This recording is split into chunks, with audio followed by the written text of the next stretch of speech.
저는 3년 전 김정은 동지를 불과 3미터 거리에서 호위하던 조선인민군 대좌였습니다. 그날 밤 저는 평양에서 가장 안전하다는 호위사령부 숙소에서 딸아이의 사진을 꺼내 들었습니다. 9살 난 딸의 맑은 눈동자를 보는 순간 제 손이 떨리기 시작했습니다. 아빠, 오늘 학교에서 또 배급 못 받았어요. 딸의 목소리가 귓가에 맴돌았습니다. 저는 최고 권력의 심장부에 있었습니다. 김정은 동지의 일거수일투족을 지켜보고 국가 최고 기밀을 다루는 위치였죠. 평양 중심가의 고급 아파트에 살았고 특별 배급을 받았으며 다른 인민들이 꿈도 꾸지 못할 특권을 누렸습니다. 하지만 그날 밤 저는 깨달았습니다. 제가 지키고 있던 것이 무엇인지를요. 여러분, 구독과 좋아요 부탁드립니다. 이 이야기는 제 목숨을 걸고 전하는 진실입니다. 알림 설정을 해두시면 북한에 감춰진 진실을 계속 들으실 수 있습니다. 제가 왜 모든 것을 버리고 38선을 넘었는지, 김정은의 최측근이었던 제가 왜 목숨을 걸고 탈출해야 했는지 지금부터 그 모든 이야기를 들려드리겠습니다. 이것은 단순한 탈북 이야기가 아닙니다. 이것은 북한 최고 권력층 내부에서 본 진실이고 제가 겪은 지옥이며 동시에 자유를 향한 한 아버지의 절규입니다. 제 하루는 새벽 5시에 시작됐습니다. 호위사령부 대좌로서 저는 김정은 동지의 동선을 사전 점검하고 경호 인력을 배치하며 혹시 모를 위험 요소를 제거하는 일을 했습니다. 평양 중구역 고급 아파트 15층, 창문 너머로 보이는 대동강은 아름다웠지만 그 강 너머 평천구역의 낡은 건물들은 언제나 어두웠습니다.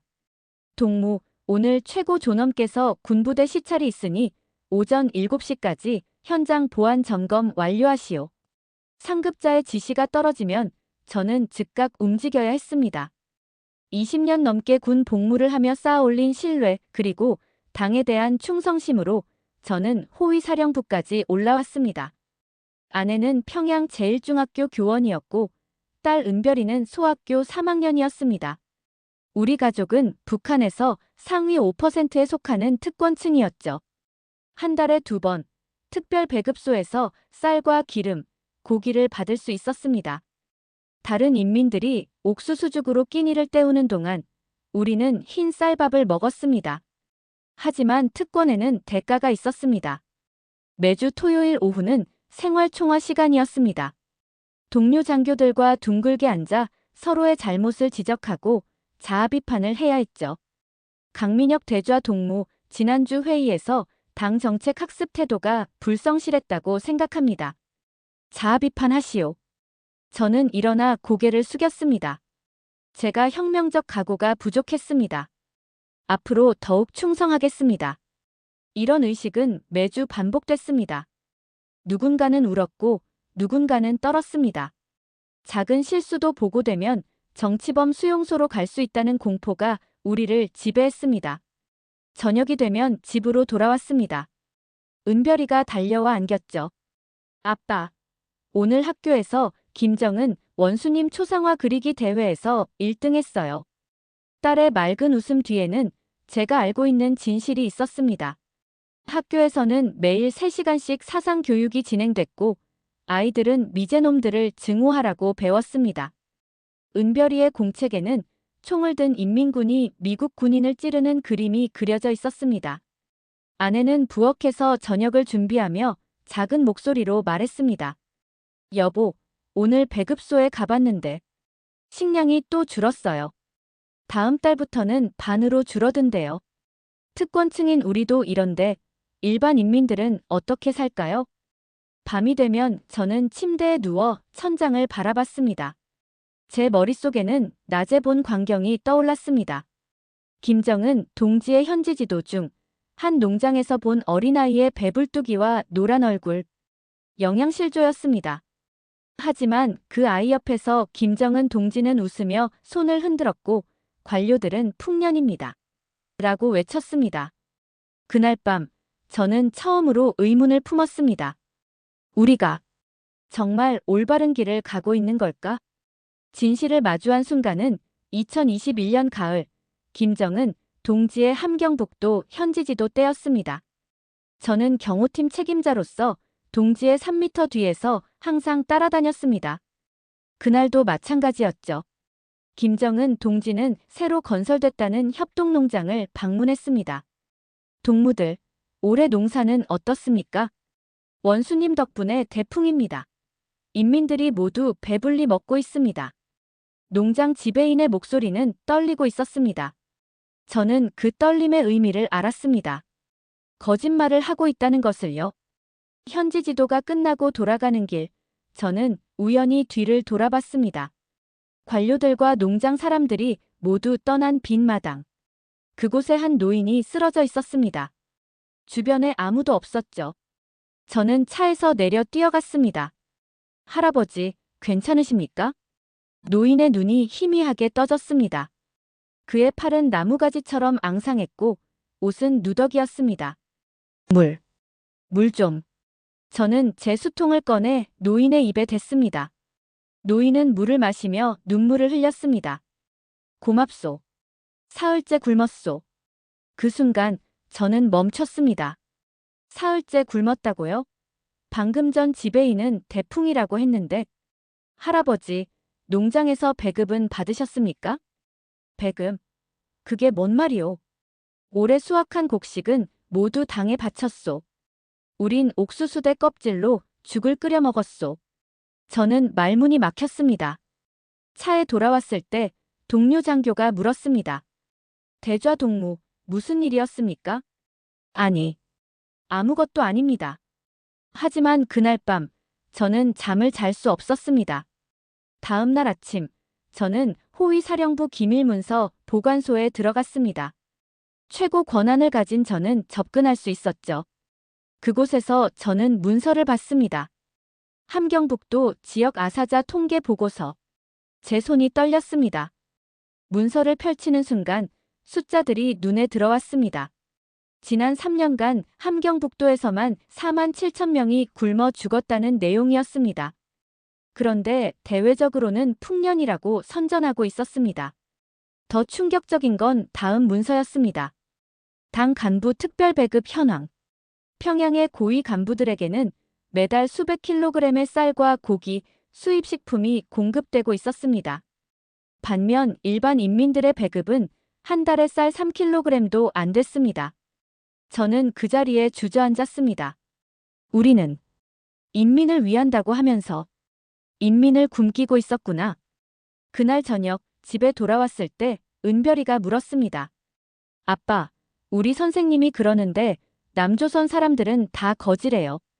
맞아요? 저는 딸을 안았습니다. 그리고 거짓말을 했습니다. 그래, 은별아. 하지만 저는 알고 있었습니다. 호위 사령부에서 몰래 본 남한 영상들을요. 화려한 서울의 거리, 슈퍼마켓에 가득한 음식들, 자유롭게 웃고 떠드는 사람들을요. 그날 밤, 저는 결심했습니다. 은별이를 이 거짓 속에서 키울 수는 없다. 하지만 탈출은 쉽지 않았습니다. 저는 김정은의 최측근이었고 제 주변은 감시로 가득했습니다. 한 번의 실수면 3대가 정치범 수용소로 갈 수 있었죠. 그래도 저는 계획을 세우기 시작했습니다. 조심스럽게, 아주 천천히. 탈출을 결심한 후 저는 6개월 동안 철저히 준비했습니다. 가장 먼저 한 일은 아내를 설득하는 것이었습니다. 어느 날 밤, 은별이가 잠든 후 저는 아내를 작은 방으로 불렀습니다. 창문을 모두 닫고 목소리를 최대한 낮춰 말했습니다. 당신, 나를 믿소? 아내는 제 눈을 보며 고개를 끄덕였습니다. 나는 우리가 여기서 벗어나야 한다고 생각하오. 아내의 얼굴이 창백해졌습니다. 여보, 그게 무슨... 들어보시오.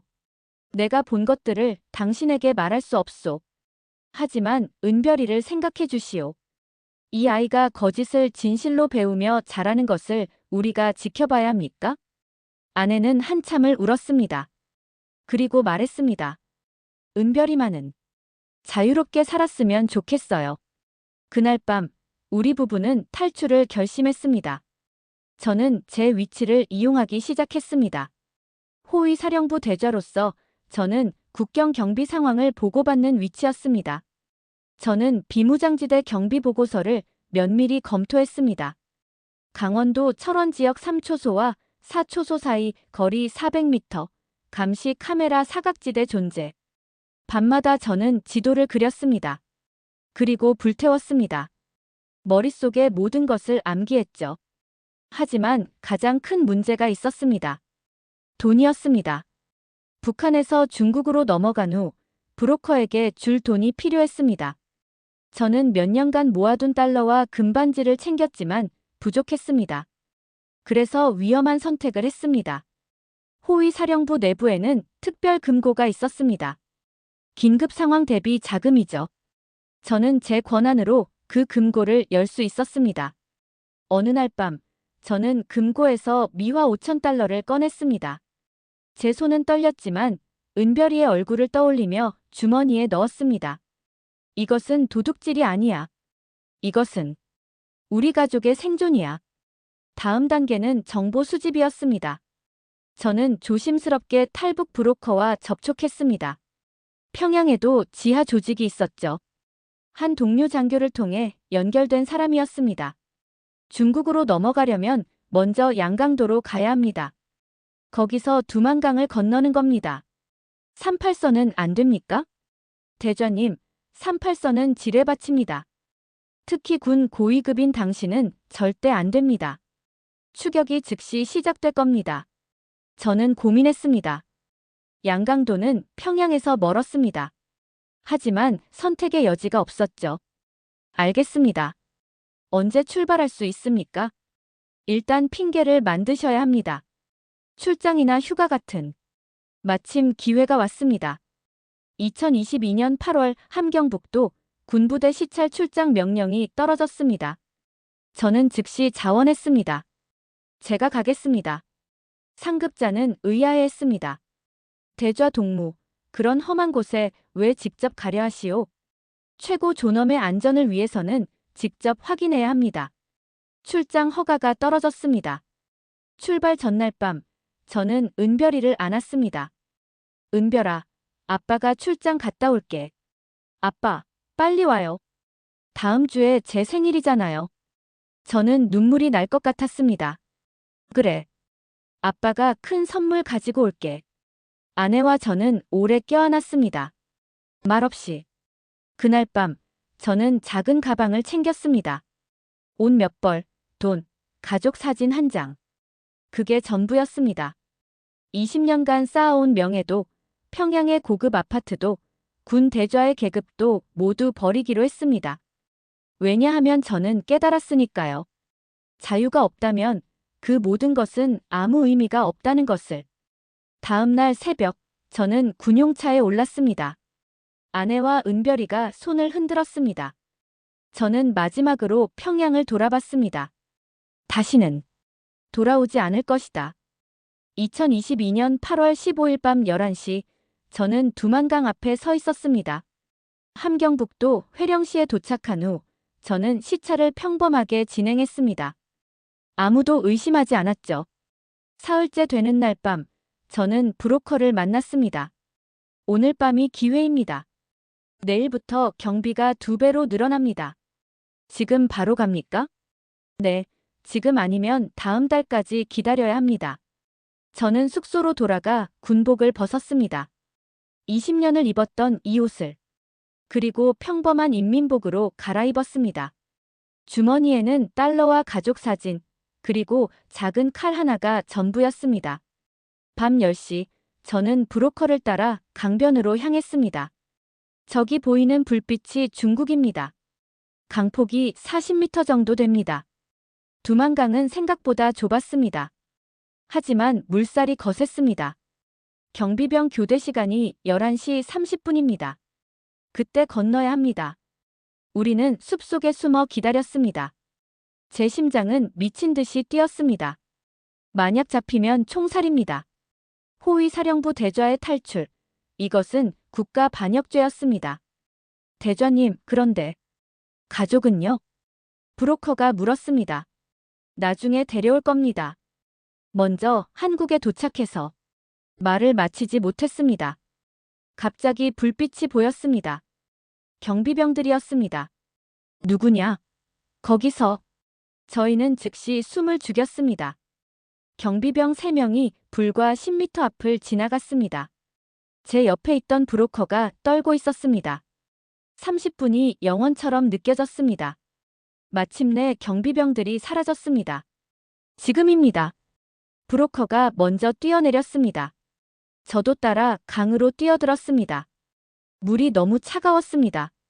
8월인데도 강물은 얼음처럼 차가웠죠. 저는 필사적으로 헤엄쳤습니다. 물살이 저를 휩쓸었지만 포기할 수 없었습니다. 은별아, 아빠가 반드시 돌아갈게. 갑자기 뒤에서 고함 소리가 들렸습니다. 탈북자다. 쏴라. 총소리가 울렸습니다. 탕, 탕, 탕. 물보라가 제 옆에서 튀었습니다.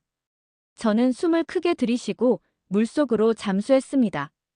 폐가 터질 것 같았지만 계속 헤엄쳤습니다. 얼마나 지났을까요? 제 손이 무언가를 잡았습니다. 땅이었습니다. 중국 땅이었습니다. 저는 기어 올라왔습니다. 온몸이 떨렸습니다. 추위 때문인지 공포 때문인지 알 수 없었습니다. 뒤를 돌아보니 브로커가 보이지 않았습니다. 동무, 동무. 작은 목소리로 불렀지만 대답이 없었습니다. 강 건너편에서는 여전히 불빛이 움직이고 있었습니다. 저는 일어나 뛰기 시작했습니다. 어디로 가는지도 모르고 그냥 뛰었습니다. 숲속으로, 더 깊이, 더 멀리. 1시간을 뛰었을까요? 저는 폐가 터질 것 같아 한 나무 밑에 쓰러졌습니다. 하늘을 보니 별이 보였습니다. 평양에서는 볼 수 없었던 수많은 별들이. 저는 주머니에서 젖은 사진을 꺼냈습니다. 은별이와 아내의 사진. 물에 젖어 흐릿해졌지만 여전히 그들의 얼굴은 보였습니다. 미안해. 아빠가. 꼭 돌아갈게. 저는 처음으로 울었습니다. 20년 군 생활 동안 한 번도 울지 않았던 제가 그날 밤 중국 땅에서 아이처럼 울었습니다. 하지만 울고 있을 시간이 없었습니다. 북한 보위부는 제 탈출을 알았을 것입니다. 중국 공안도 곧 수색을 시작할 것입니다. 저는 일어나 다시 걷기 시작했습니다. 밤새 걸었습니다. 새벽이 되자 작은 마을이 보였습니다. 중국 연변의 한 조선족 마을이었습니다. 저는 한 집 문을 두드렸습니다. 문이 열렸습니다. 할머니 한 분이 나오셨습니다. 누구십니까? 저는 더 이상 말을 잇지 못했습니다. 그냥 무릎을 꿇었습니다. 도와주십시오. 중국에서의 67일은 또 다른 지옥이었습니다. 조선족 할머니는 저를 집 지하실에 숨겨주셨습니다. 햇빛 한 줄 들어오지 않는 좁은 공간. 제 키로는 똑바로 서 있을 수도 없는 곳이었습니다. 아들아, 여기서 한 달은 숨어 있어야 해. 공안들이 지금 미친 듯이 찾고 있어. 할머니는 하루에 한 번 밥을 가져다 주셨습니다. 그게 전부였습니다. 지하실에는 시계도 없었습니다. 낮인지 밤인지 구분할 수 없었죠. 저는 벽에 금을 그어가며 날짜를 세었습니다. 하루, 이틀, 사흘. 열흘이 지났을 때 저는 정신이 이상해지기 시작했습니다. 어둠 속에서 환청이 들렸습니다. 은별이의 목소리, 아내의 울음소리, 그리고 총소리. 아빠, 아빠 어디 있어요? 은별아, 아빠는 여기. 저는 혼자 중얼거렸습니다. 20하루째 되던 날 위층에서 큰 소리가 들렸습니다. 여기 탈북자 숨겨주고 있다는 제보가 들어왔습니다. 집 수색하겠습니다. 공안이었습니다. 중국어였지만 저는 알아들을 수 있었습니다. 저는 지하실 구석 나무 상자 뒤로 숨었습니다. 심장이 터질 것 같았습니다. 발소리가 들렸습니다. 지하실로 내려오는 발소리. 여기는 창고밖에 없네요. 아무도 없습니다. 확실합니까? 네, 먼지만 가득합니다. 발소리가 멀어졌습니다. 저는 1시간 동안 움직이지 않았습니다. 그날 밤 할머니가 내려오셨습니다. 아들아, 더 이상은 위험해. 여기서 나가야 해. 어디로 갑니까? 선양으로 가야 해. 거기서 한국 대사관으로 가는 거야. 할머니는 연결책 전화번호를 주셨습니다. 그리고 1,000위안을 쥐어주셨습니다. 내가 줄 수 있는 건 이게 다야. 살아서 자유를 찾아. 저는 할머니께 절을 했습니다. 다음 날 새벽, 저는 트럭 짐칸에 숨어 선양으로 향했습니다. 석탄 더미 속에 파묻혀 숨도 제대로 쉴 수 없는 상태로 16시간을 버텼습니다.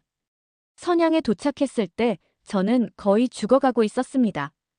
연결책이 저를 한 공장 숙소로 데려갔습니다. 여기서 2주 기다려야 합니다. 한국 대사관 진입 루트를 준비 중입니다. 2주나요? 대사관 주변에 공안과 북한 보위부 요원들이 깔렸습니다. 특히 당신 같은 고위급은 더 철저히 감시합니다. 저는 그제야 깨달았습니다. 제 탈출이 얼마나 큰 사건인지를. 공장 숙소에서 저는 처음으로 한국 뉴스를 봤습니다. 스마트폰으로요. 북한 호위사령부 대좌급 인사 탈북 추정. 북한 당국 비상. 제 얼굴은 나오지 않았지만 뉴스는 제 이야기를 하고 있었습니다. 그리고 다음 뉴스가 제 심장을 멈추게 했습니다. 탈북 대좌의 가족, 평양에서 연행. 화면에는 평양 제1중학교가 나왔습니다. 아내가 일하던 곳. 저는 스마트폰을 떨어뜨렸습니다. 아니, 안 돼. 연결책이 저를 붙들었습니다. 정신 차리십시오. 지금 돌아가면 다 죽습니다. 내 가족이, 내 딸이. 저는 바닥에 주저앉아 울었습니다. 제가 자유를 선택한 대가로 제 가족이 지옥에 떨어졌습니다. 그날 밤 저는 결정했습니다. 한국에 가서 반드시 그들을 구출할 방법을 찾겠다. 2주 후 연결책이 말했습니다. 내일 새벽 4시 한국 대사관으로 진입합니다. 실패하면 체포됩니다. 각오하십시오. 알겠습니다. 그날 밤 저는 잠을 잘 수 없었습니다. 창문 밖 중국의 밤하늘을 보며 생각했습니다. 내일이면 나는 자유인이 되는가? 아니면 영원히 갇히는가? 새벽 3시 저는 일어났습니다. 검은 옷을 입고 모자를 깊이 눌러 썼습니다. 연결책이 문을 두드렸습니다. 시간입니다. 저는 문을 열었습니다. 그리고 마지막 도박을 시작했습니다. 새벽 4시 선양 한국대사관 앞 골목. 저는 연결책, 그리고 다른 탈북자 2명과 함께 담벼락에 붙어 서 있었습니다. 대사관까지 거리는 불과 50m. 하지만 그 50m가 생사를 가르는 거리였습니다. 저기 보이는 파란 철문이 대사관 후문입니다. 신호 주면 전력으로 달리십시오.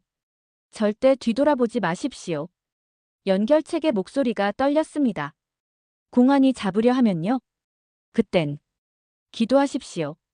새벽 공기가 차갑게 느껴졌습니다. 저는 주머니 속 가족 사진을 만졌습니다. 은별아, 아빠가 꼭 너를 구할게. 연결책이 손을 들었습니다. 그리고 내렸습니다. 지금. 저는 뛰었습니다. 20년 군 생활 중 가장 빠르게 뛰었습니다. 뒤에서 다른 사람들도 따라왔습니다. 30m, 20m, 10m. 갑자기 고함 소리가 들렸습니다.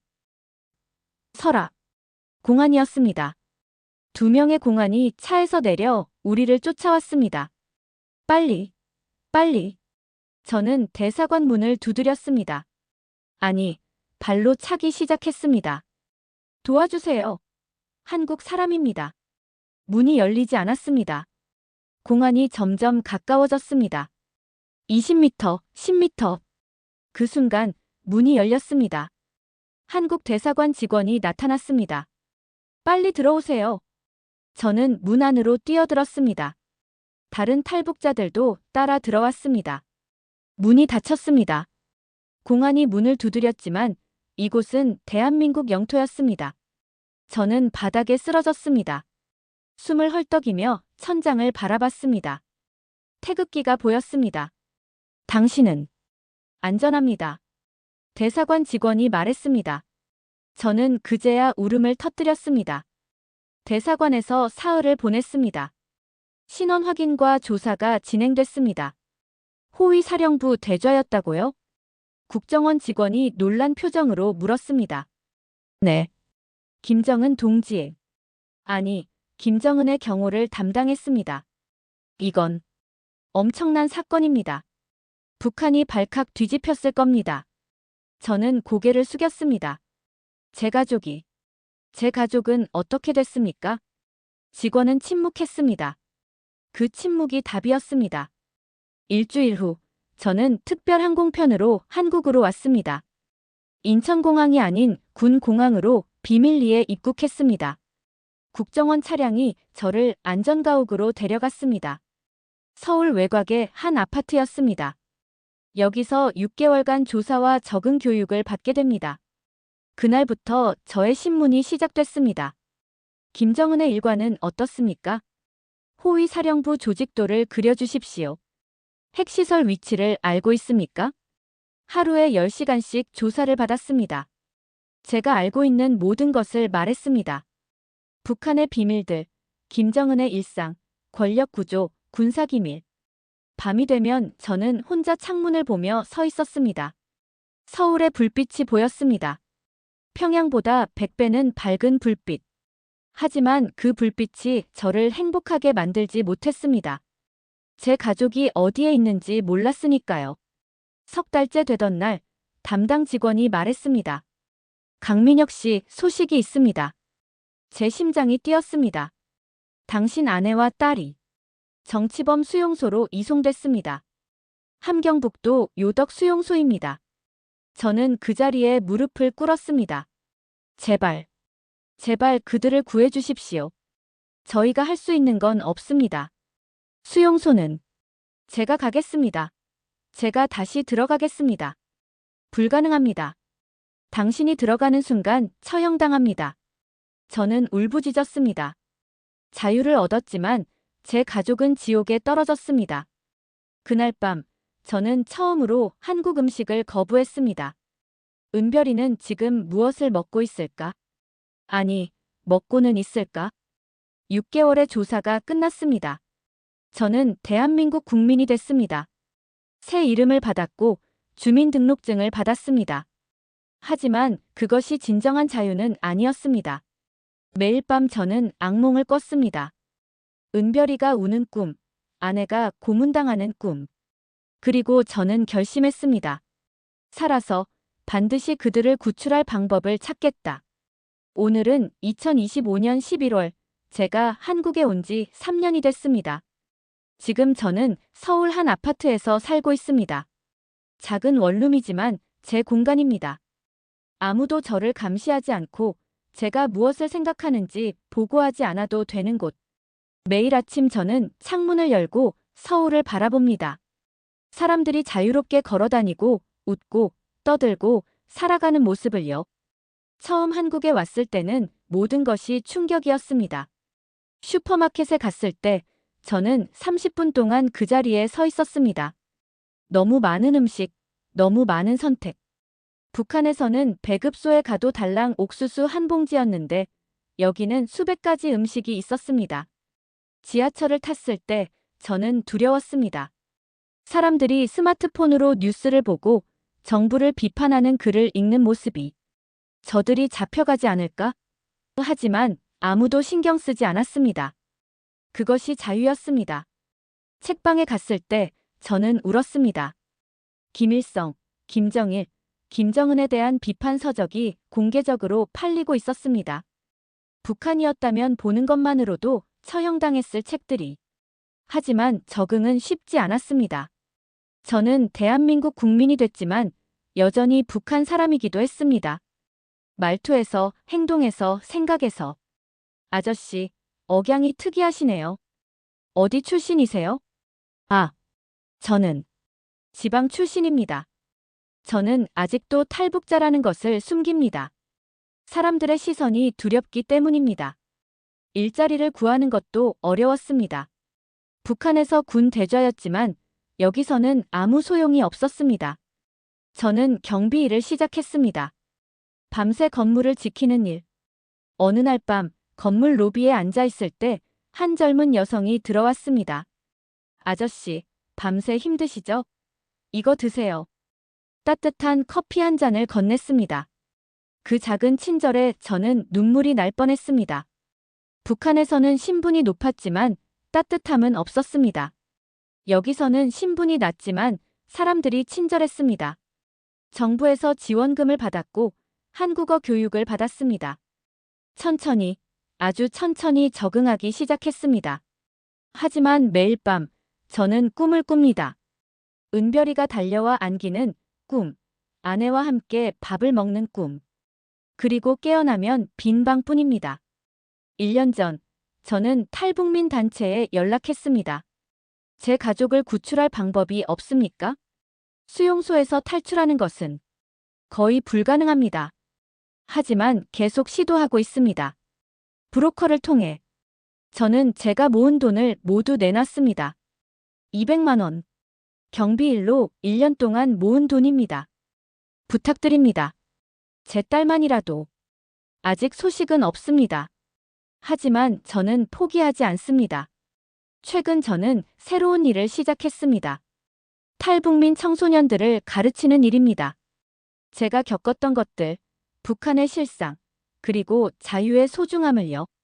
선생님, 북한은 정말 그렇게 나쁜가요? 한 학생이 물었습니다. 나쁘다는 표현으로는 부족해요. 그곳은 거대한 감옥입니다.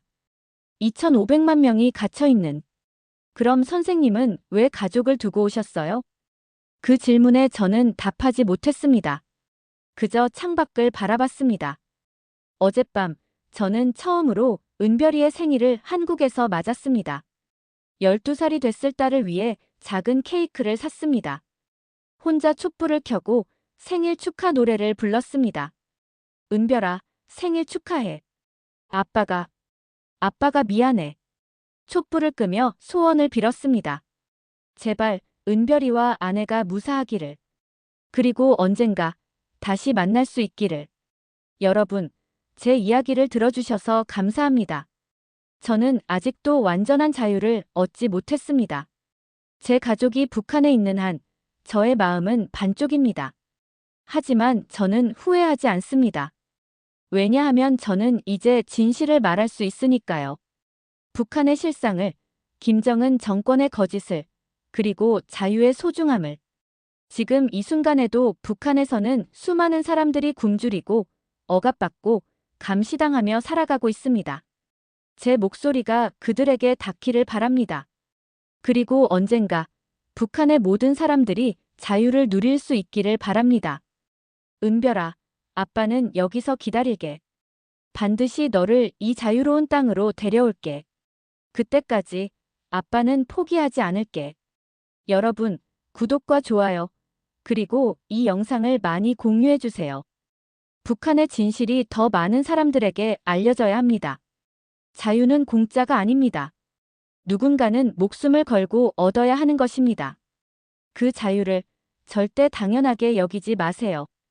감사합니다.